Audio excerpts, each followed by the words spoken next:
రంగారెడ్డి జిల్లా నార్సింగి జంట హత్యలు కలకలం రేపుతున్నాయి. మహిళా పురుషుణ్ణి గుర్తు తెలియని దుండగులు హత్య చేశారు. మహిళపై రేప్ చేసి చంపేసినట్లు అనుమానం వ్యక్తమవుతున్నాయి. అలాగే అనంత పద్మనాభ స్వామి గుట్టల్లో ఈ మృతదేహాలు లభ్యమయ్యాయి. మొఖాలు గుర్తుపట్టకుండా నిందితులు తగలబెట్టారు. ఘటనా స్థలంలో భారీగా మద్యం బాటిల్ ఉండడంతో రంగంలోకి దిగిన స్పాట్లోకి డాగ్ స్క్వాడ్తో ద్వారా ఆధారాలు సేకరిస్తున్నారు.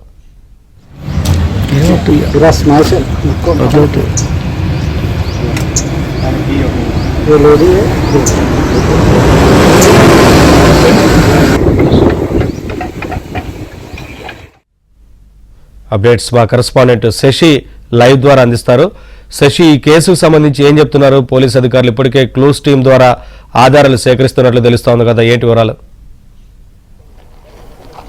పండగపూట నార్సింగి పోలీస్ స్టేషన్ పరిధిలో దారుణం చోటు చేసుకుంది. నార్సింగి పోలీస్ స్టేషన్ పరిధిలోనే నేను చూపిస్తున్నటువంటి అనంత పద్మనాభ స్వామి గుట్టలు ఇవి. ఈ గుట్టల్లోనే 2 మృతదేహాలు లభ్యమయ్యాయి. ఉదయం ఇటు పిల్లలు ఈ గుట్టలపై నుంచి సన్ రైజ్ చూడడానికి వచ్చినటువంటి సందర్భంలో ఒక మృతదేహాన్ని గమనించారు. వెంటనే నార్సింగి పోలీసులకు సమాచారం అందించారు. దీంతో నార్సింగి పోలీసులు ఘటనాస్థలికి చేరుకున్నారు.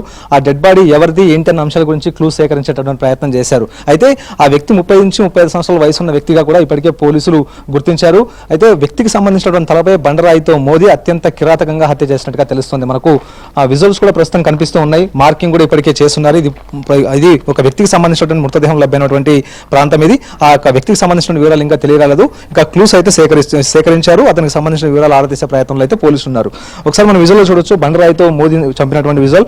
మొత్తానికి ఇదే బండరాయితోనే ఆ వ్యక్తిని మోదినట్టుగా తెలుస్తుంది. ప్రస్తుతం అందుకు సంబంధించినటువంటి రక్తపు మరకలు కూడా ఇంకా బండరాయి మీద స్పష్టంగానే కనిపిస్తుంది. అయితే ఆ వ్యక్తి ఎవరు, ఎలా చంపారు, ఏంటన్న అంశాల గురించి పోలీసులు వివరాలు సేకరించేటటువంటి ప్రయత్నం చేస్తూ ఇలాగే క్లూ సేకరిస్తున్నటువంటి సమయంలో ఒక 60 మీటర్ల దూరం ఇలాగే ముందుకు వెళ్ళినటువంటి సందర్భం అదే ప్రాంతంలోనే మరొక మహిళకు సంబంధించినటువంటి మృతదేహం లభ్యమైంది. సో ఆమె తల మీద కూడాను బలమైనటువంటి గాయాలు ఉన్నాయి. ఆమె తల మీద కూడా బండరాయితో మోదీ ఇటు హత్య చేసినట్టుగా పోలీసులు గుర్తించారు. అయితే ఇందులో ఆ మహిళకు సంబంధించినటువంటి లోదుస్తులు తీసి ఉన్నట్టుగా తెలుస్తుంది. అందుకు సంబంధించినటువంటి విజువల్స్ లో కూడా విజువల్స్ కూడా చాలా స్పష్టంగా సంబంధించినటువంటి దుస్తులు తీసున్నాయి. సో ఇదే సందర్భంలో ఆమెను అత్యాచారం చేసి హత్య చేశారా అన్న అంశాల గురించి కూడా ప్రజెంట్ ఇప్పుడు పోలీసులు ఆరా తీసేటటువంటి ప్రయత్నం అయితే చేస్తూ ఉన్నారు. సో మొత్తానికి హత్య చేసింది ఎవరు, హత్యకు గల కారణాలు ఏంటి అన్న అంశాల గురించి పోలీసులు దర్యాప్తు చేయడానికి ఇప్పటికే ప్రత్యేక బృందాలను కూడా ఏర్పాటు చేసినట్టుగా తెలుస్తుంది. ఇదంతా కూడా నిర్మానుష్య ప్రాంతం. రాత్రి వేళలో ఈ హత్య జరిగినట్టుగా తెలుస్తోంది. అయితే ఉదయం ఇదంతా కూడా పిల్లలు సన్ రైజ్ చూడడానికి వచ్చినప్పుడు ఈ విషయాన్ని గమనించి పోలీసులకు సమాచారం చేరవేశారు. ఒకసారి విజువల్స్ లో చూడొచ్చు.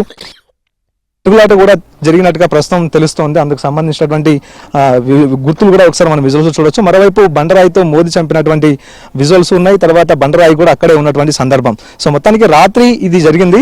మరోవైపు మహిళకు సంబంధించినటువంటి మృతదేహం కూడా ఇక్కడే లభ్యమైంది. అయితే నైట్ జరిగినటువంటి సందర్భంలో ఇదంతా నిర్మానుష్యంగా ఉంటుంది కాబట్టి ఎవరు ఇక్కడికి వచ్చేటటువంటి ప్రయత్నం చేయరు. సో ఉదయం పిల్లలు ఇటువైపు రావడం, తర్వాత సన్ రైజ్ చూడడానికి గుట్టపై నుంచి చూడడంతో వారికి మృతదేహం కనిపించింది. వెంటనే పోలీసులకు సమాచారం అందించారు. మరోవైపు యువకుడికి సంబంధించినటువంటి బాగా పొట్ట భాగంలో కత్తిపోట్లను కూడా ఇప్పటికే గుర్తించినట్టుగా తెలుస్తోంది. సో ఇదే విషయాన్ని రాజేంద్రనగర్ డీసీపీ కూడా స్పష్టం చేశారు. కత్తిపోట్లు ఉన్నాయి, మరోవైపు తల మీద బలమైనటువంటి గాయం ఉందంటూ కూడా పోలీసులు చెప్తూ ఉన్నారు. సో అసలు హత్యకు గల కారణాలేంటి, ఎవరు హత్య చేశారన్న అంశాల గురించి ఇంకా క్లారిటీ అయితే రావాలి. సో ఇదే అంశం గురించి దర్యాప్తు చేస్తున్నామంటూ కూడా పోలీసులు చెప్తూ ఉన్నారు. మరోవైపు ఘటనా స్థలంలో పెద్ద ఎత్తున మద్యం బాటిల్ కూడా లభించాయి. మరోవైపు ఈ మద్యం బాటిళ్లను పోలీసులు ఇప్పటికే స్వాధీనం చేసుకున్నారు. క్లూస్ అయితే సేకరించారు.